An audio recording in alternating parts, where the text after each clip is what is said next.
الحمد لله وحده والصلاة والسلام على من لا نبي بعده فقد قال الله عز وجل في كلامه المجيد والقرآن الحميد أعوذ بالله من الشيطان الرجيم بسم الله الرحمن الرحيم يا أيها الذين آمنوا لا تتبعوا خطوات الشيطان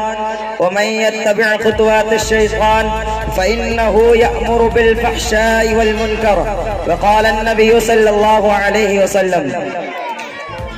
برباد گلستہ کرنے کو بس ایک ہی الو کافی تھا برباد گلستہ کرنے کو بس ایک ہی الو کافی تھا ہر شاخ پہ الو بیٹھا ہے انجام گلستہ کیا ہوگا محترم بزرگوں اور دوستوں آج کے اس مبارک اجلاس اور سہانی محفل میں میری تقریر کا مقصد مناظرہ بازی نہیں کہ اہل حق کی جانب سے دلائل کے انبار لگاؤں اور باطل کے فسفسے اور بدے دلائل کا کرارا اور دندہ شکن جواب دوں بلکہ وقت کی نزاکت کو سامنے رکھتے ہوئے مختصر انداز میں اہل حق اور اہل باطل کے عقائد و نظریات سامنے لا کر حق کی نشاندہی اور باطل کا لاچار اور بیکار ہونا بیان کرنا ہے اللہ پاک مجھے اور آپ کو صحیح سننے کی اور اس پر عمل کرنے کی توفیق نصیب فرمائے دوستوں یہ ایک ناقابل انکار حقیقت ہے کہ شروع سے لے کر آج تک باطل نے جب بھی اور جہاں بھی اپنا سر ابھارا تو حق اپنی پوری طاقت و قوت کے ساتھ ابھر کر سامنے آیا ہے چونکہ تاریخ عالم اس بات پر گواہ ہے کہ حق ہمیشہ غالب رہا ہے اور باطل ہمیشہ مغلوب رہا ہے اگر حق کسی نے کیا یہ خوب کہا ہے فرقہ بندی ہے کہیں اور کہیں ذاتیں ہیں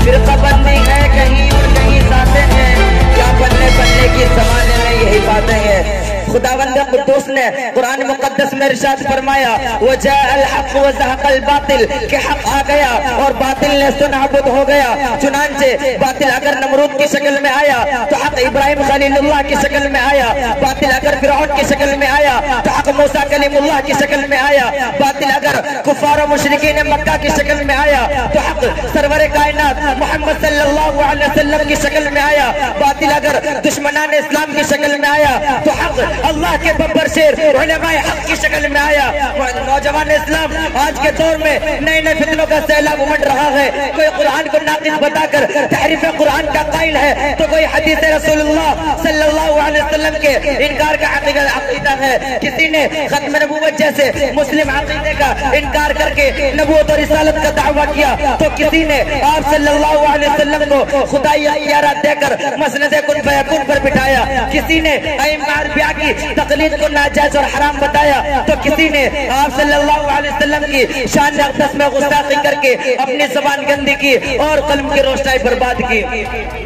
دوستو رونے کا مقام ہے کہ ہمارے ملک ہندوستان میں ایک فرقہ اور جماعت ہو گئے جس نے صحابہ کرام پر کیچڑ اچھالا صحابہ کرام کے دامن محبت کو داغدار کیا ان کے تقدس کا پامال کیا جس فرقے کا بانی ابو الاعلی مودودی ہے جس نے قرآن پاک کی منمانی تفسیر کی جس نے عصمت انبیاء کو داغدار کیا جس نے صحابہ کے تقدس کو پامال کیا جس نے نماز جمعہ کو فرض قرار دیا جس نے دیہات میں نماز جمعہ کو فرض قرار دیا سنیما دیکھنا جس نے جائز بتایا اور ایک مشت سے کم داڑھی رکھنا جس نے جائز قرار دیا جس نے ائمہ اربعہ کی تقلید کو ناجائز اور حرام بتایا جس نے قرآن و حدیث کے تشریح میں عقل کو نقل پر ترجیح دی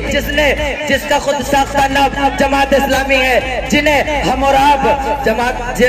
ہم اور آپ مودودی کے نام سے جانتے ہیں آج میں حق کا نشتر لے کر اسی باطل فرقے کا پوسٹ مارٹم کروں گا تو لیجئے غور سے سنیے اب میں اپنی تقریر کو ایک اشعار کے ساتھ نہیں ختم کرنا چاہتا ہوں جی ارشاد جنہیں میں ڈھونڈتا تھا آسمانوں میں زمینوں میں جنہیں میں ڈھونڈتا تھا آسمانوں میں زمینوں میں وہ نکلے میرے ظلمت خانے دل کے مکینوں میں جلا سکتی ہے شمع کشتے کو موج نفس ان کو